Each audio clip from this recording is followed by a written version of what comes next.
ಕರ್ನಾಟಕ ಲೋಕಸೇವಾ ಆಯೋಗದ ಇಲಾಖಾ ಪರೀಕ್ಷೆ ಪ್ರಮಾಣ ಪತ್ರವನ್ನು ಮೊಬೈಲ್ನಲ್ಲಿ ಡೌನ್ಲೋಡ್ ಮಾಡುವುದು ಹೇಗೆ?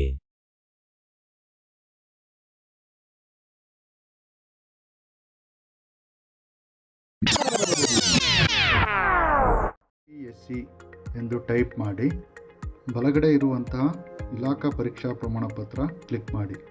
ನಂತರ ನಿಮ್ಮದು ಯಾವ ಸೆಷನ್ ಅಂತ ಕ್ಲಿಕ್ ಮಾಡಿ. ಆಮೇಲೆ ನಿಮ್ಮ ರಿಜಿಸ್ಟ್ರೇಷನ್ ನಂಬರ್ ಯಾವುದಿರುತ್ತೋ ಅದನ್ನು ಹಾಕಬೇಕು. ಇದಾದ ಮೇಲೆ ನಂತರ ಅದು ಪಾಸ್ವರ್ಡ್ ಆಗಿ ಪ್ಯಾನ್ ಕಾರ್ಡ್ ನಂಬರನ್ನು ಕೇಳುತ್ತೆ, ಅದನ್ನು ಕೂಡ ನೀವು ಅಲ್ಲಿ ಹಾಕಬೇಕು. ಹಾಕಿ ಲಾಗಿನ್ ಅಂತ ಕೊಟ್ಟ ಮೇಲೆ ನಿಮಗೆ ಈ ಥರ ಒಂದು ಪಾಪಪ್ ಓಪನ್ ಆಗುತ್ತೆ. ಇದರಲ್ಲಿ ನಿಮ್ಮ ಆಧಾರ್ ಕಾರ್ಡ್ ನಂಬರನ್ನು ನೀವು ಎಂಟ್ರಿ ಮಾಡಬೇಕು. ನಿಮ್ಮ ಆಧಾರ್ ಕಾರ್ಡ್ ನಂಬರ್ ಎಂಟ್ರಿ ಮಾಡಿದ ಮೇಲೆ ಅಲ್ಲಿ ಕೆಳಗಡೆ ಇರುವಂಥ ಬಾಕ್ಸ್ನಲ್ಲಿ ಕೆಲವೊಂದಿಷ್ಟು ಅಕ್ಷರಗಳನ್ನು ಮತ್ತು ಸಂಖ್ಯೆಗಳನ್ನು ನೀಡಿರ್ತಾರೆ. ಅದನ್ನು ನೀವು ಇಲ್ಲಿ ಬಾಕ್ಸಲ್ಲಿ ರೈಟ್ ಸೈಡಲ್ಲಿ ಟೈಪ್ ಮಾಡಬೇಕು. ಆಮೇಲೆ ನೆಕ್ಸ್ಟ್ ಕೊಡಬೇಕು. ನೆಕ್ಸ್ಟ್ ಕೊಟ್ಟ ತಕ್ಷಣ ನಿಮಗೆ ಒಂದು ಇದ್ರದ್ದು KPSCದು ಒಂದು ಇದು ಬರುತ್ತೆ, OTP ಬರುತ್ತೆ. ಅದನ್ನು ಎಂಟ್ರಿ ಮಾಡಬೇಕು. ಆ OTPನ ಹಾಕಬೇಕು.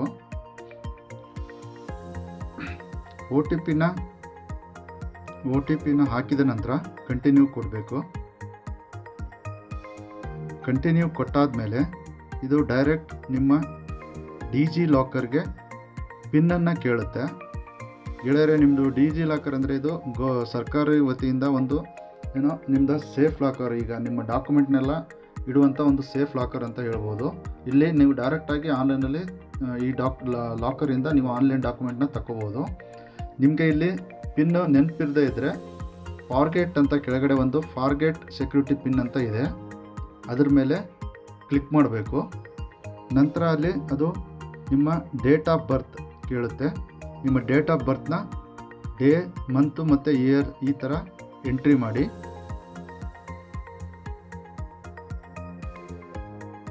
ಇದಾದಮೇಲೆ ಮತ್ತೆ ನಿಮ್ಮ ಇದ್ರದ್ದು ಸೆಕ್ಯೂರಿಟಿ ಪಿನ್ನ ಕೇಳ್ತೈತೆ. ಆವಾಗಲೇ ನೀವು ಹಾಕಿದ್ದೀರಿ ಸೆಕ್ಯೂರಿಟಿ ಪಿನ್ನ ಕ್ರಿಯೇಟ್ ಮಾಡೋಕ್ಕಂತ. ಅದನ್ನೀಗ ಸೆಟ್ ಮಾಡಬೇಕು. ಯಾವುದಾದ್ರೂ 6 ಸಂಖ್ಯೆ ಅಥವಾ ಅಕ್ಷರ ನೀವು ಸೆಕ್ಯೂರಿಟಿ ಪಿನ್ನ ಜನ್ರೇಟ್ ಮಾಡ್ಕೋಬೋದು. ಜನ್ರೇಟ್ ಮಾಡಿ ಕಂಟಿನ್ಯೂ ಅಂತ ಕೊಡಿ. ಇದಾದಮೇಲೆ ಅದು ಒಂದು ವೆರಿಫಿಕೇಷನ್ ಪಾಪಪ್ ಬರುತ್ತೆ ಡಿಜಿ ಲಾಕರಲ್ಲೇ. ಅದರಲ್ಲೇ ಮೇಲ್ಗಡೆ ಇದೆ ಸ್ನೇಹಿತರೆ, ನೋಡಿ ಬಾಕ್ಸ್ಗಳಿದೆ. ನಿಮ್ಗೆ ಯಾವ್ದು ಬೇಕೋ ಅದನ್ನು ಕೊಟ್ಟು ನೀವು ಇಲ್ಲಿ ಕೆಳಗಡೆ ಬಟನ್ನ ಪ್ರೆಸ್ ಮಾಡಬೇಕು. ಅದಾದಮೇಲೆ ಕೆಲವೊಂದು ಸೆಕೆಂಡ್ ಅದು ಗೇನ್ ಆಗಲಿಕ್ಕೆ ತಗೊಳುತ್ತೆ. ಅದಾದಮೇಲೆ ಬರುತ್ತೆ ಸಕ್ಸಸ್ಫುಲ್ ಥ್ಯಾಂಕ್ ಯು ಅಂತ, ಅಂದರೆ ನಿಮ್ಮದು KPSCದು ಡಿಜಿ ಲಾಕರ್ ಜೊತೆ ಮರ್ಜ್ ಆಗಿದೆ ಅಂತ. ಇದಾದಮೇಲೆ ಡಿಜಿ ಲಾಕರ್ ವೆಬ್ಸೈಟ್ಗೆ ಬರುತ್ತೆ. ಇಲ್ಲೇನು ಮಾಡ್ಬೇಕಂದ್ರೆ ನೀವು ಈ ಡಿಜಿ ಲಾಕರಲ್ಲಿ ರೈಟ್ ಸೈಡ್ ಸೈನ್ ಇನ್ ಅಂತ ಬರುತ್ತೆ. ಆ ಸೈನ್ ಇನ್ ಮೇಲೆ ಕ್ಲಿಕ್ ಮಾಡಬೇಕು. ಸೈನ್ ಇನ್ ಅಂತ ಕ್ಲಿಕ್ ಮಾಡಿದ್ಮೇಲೆ 3 ರೀತಿಯಲ್ಲಿ ನಿಮ್ಮ ಅಕೌಂಟ್ನ ನೀವು ಓಪನ್ ಮಾಡ್ಬೋದು. Mobile, user name, Aadhaar card. ನಾವಿಲ್ಲಿ ಆಧಾರ್ ಕಾರ್ಡಿಂದ ಓಪನ್ ಮಾಡೋದು ಹೇಗೆ ಅಂತ ನೋಡೋಣ. ಇಲ್ಲಿ ಕೆಳಗಡೆ ನಿಮ್ಮ ಆಧಾರ್ ಕಾರ್ಡ್ ನಂಬರನ್ನು ಹಾಕಬೇಕು. ಆಧಾರ್ ಕಾರ್ಡ್ ನಂಬರ್ ಹಾಕಿ ನೆಕ್ಸ್ಟ್ ಅಂತ ಕೊಟ್ಟ ಮೇಲೆ ಒಂದು OTP ಬರುತ್ತೆ ನಿಮ್ಮ ಮೊಬೈಲ್ ನಂಬರ್ಗೆ. ಆ OTPಯನ್ನು ಈ ಬಾಕ್ಸಲ್ಲಿ ಎಂಟ್ರಿ ಮಾಡಿ. ಇದಾದಮೇಲೆ OTP ಹಾಕಿದ ಮೇಲೆ ಹಾಗೆ ಸ್ಕ್ರೀನ್ನ ಸ್ವಲ್ಪ ಸ್ಕ್ರೋಲ್ ಡೌನ್ ಮಾಡಿದ್ರೆ ಸಬ್ಮಿಟ್ ಅಂತ ಬರುತ್ತೆ. ಆ ಸಬ್ಮಿಟ್ ಬಟನ್ ಮೇಲೆ ಕ್ಲಿಕ್ ಮಾಡಿ. ಕ್ಲಿಕ್ ಮಾಡಿದ ಮೇಲೆ ನಿಮ್ಮದು ವೆರಿಫಿಕೇಷನ್ ಆಗುತ್ತೆ ಅಕೌಂಟಲ್ಲಿ. ಇದು ಸ್ವಲ್ಪ ಸಮಯ ತೆಗೆದುಕೊಳ್ಳುತ್ತೆ, ಒಂದು 8ರಿಂದ 10 ಸೆಕೆಂಡ್. ಅದಾದಮೇಲೆ ನಿಮ್ಮ ಒಂದು KPSC ಪ್ರಮಾಣ ಪತ್ರ ಡಿಜಿ ಲಾಕರ್ ಜೊತೆ ಮರ್ಜ್ ಆಗಿರುತ್ತೆ. ಇಲ್ಲಿ ವೆರಿಫಿಕೇಷನ್ ಸೆಕ್ಯೂರಿಟಿ ಪಿನ್ ಅಂತ ಬರುತ್ತೆ. ಸ್ನೇಹಿತರೆ, ಈ ಮೊದಲು ನೀವು ಸೆಕ್ಯೂರಿಟಿ ಪಿನ್ ಕ್ರಿಯೇಟ್ ಮಾಡಿದ್ದಿ, ಅದನ್ನೇ ಇಲ್ಲಿ ಹಾಕಬೇಕು. ಸಬ್ಮಿಟ್ ಕೊಡಿ. ಸಬ್ಮಿಟ್ ಕೊಟ್ಟಾದಮೇಲೆ ಮತ್ತೆ ಡಿಜಿ ಲಾಕರ್ ಹೋಮ್ ಪೇಜಿಗೆ ಬರುತ್ತೆ. ಯೂಸರ್ ನೇಮ್ ಕೇಳುತ್ತೆ. ನೀವು ಫಸ್ಟು ಇದು ಹಾಕಿರಲಿಲ್ಲ ಅಂದರೆ ಯೂಸರ್ ನೇಮ್ ಕ್ರಿಯೇಟ್ ಮಾಡ್ಬೋದು. ಅಥವಾ ನಿಮ್ಗೆ ಬೇಡ ಅಂದರೆ ಇದ್ರ ಕೆಳಗಡೆ ಒಂದು ಟ್ಯಾಬ್ ಇರುತ್ತೆ, ಸ್ಕಿಪ್ ಅಂತ.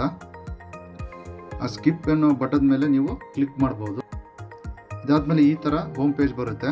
ಇದರಲ್ಲಿ ಕೆಳಗಡೆ ಡಾಕ್ಯುಮೆಂಟ್ಸ್ ಇರುತ್ತೆ. ಇದರಲ್ಲಿ ನಿಮ್ಮದು ಕರ್ನಾಟಕ ಪಬ್ಲಿಕ್ ಸರ್ವಿಸ್ ಕಮಿಷನ್ ಅಂತ ಇರುತ್ತಲ್ಲ, ಅಲ್ಲಿ ಕ್ಲಿಕ್ ಮಾಡಿದ್ರೆ ಈ ಥರ ಬರುತ್ತೆ. ಇಲ್ಲಿ ಬ್ಲೂ ಟಾಬ್ ಮೇಲೆ ಟ್ಯಾಪ್ ಮಾಡಿದ್ರೆ ಡೌನ್ಲೋಡ್ ಅಂತ ಬರುತ್ತೆ. ಡೌನ್ಲೋಡ್ ಮಾಡಿ ಕ್ಲಿಕ್ ಮಾಡೋದು. ಕ್ಲಿಕ್ ಮಾಡಿ ಎಕ್ಸಿಟ್ ಆಗಬೇಕು. ಇಲ್ಲಿಂದ ಲಾಗೌಟ್ ಅಂತ ಕೊಡಬೇಕು. ಲಾಗೌಟ್ ಆದಮೇಲೆ ನೀವು ಸಕ್ಸಸ್ಫುಲಿ ಡಿಜಿಲಾಕರಿಂದ ಲಾಗೌಟ್ ಆಗ್ತೀರಾ. ಇದಾದಮೇಲೆ ಸ್ನೇಹಿತರೆ, ನಿಮ್ಮ ಮೊಬೈಲ್ ಯಾವುದಾದ್ರೂ ಇರಲಿ, ಮೊಬೈಲಲ್ಲಿ ಮೈ ಫೈಲ್ಸ್ಗೆ ಹೋಗಿ ಡೌನ್ಲೋಡಲ್ಲಿ ಹೋಗಿ, ಆ ಡೌನ್ಲೋಡಲ್ಲಿ ಆಲ್ರೆಡಿ ಫೈಲ್ ಬಂದು ಕೂತಿರುತ್ತೆ, ಅದನ್ನು ಓಪನ್ ಮಾಡಿ ಇದನ್ನು ನೀವು ಪ್ರಿಂಟ್ ತೊಗೋಬೋದು. ಇದಿಷ್ಟೇ ಸ್ನೇಹಿತರೆ, ಪ್ರಮಾಣ ಪತ್ರವನ್ನು ಡೌನ್ಲೋಡ್ ಮಾಡ್ಕೊಳ್ಳೋದು ಮೊಬೈಲ್ ಥ್ರೂ ಹೇಗೆ ಅಂತ.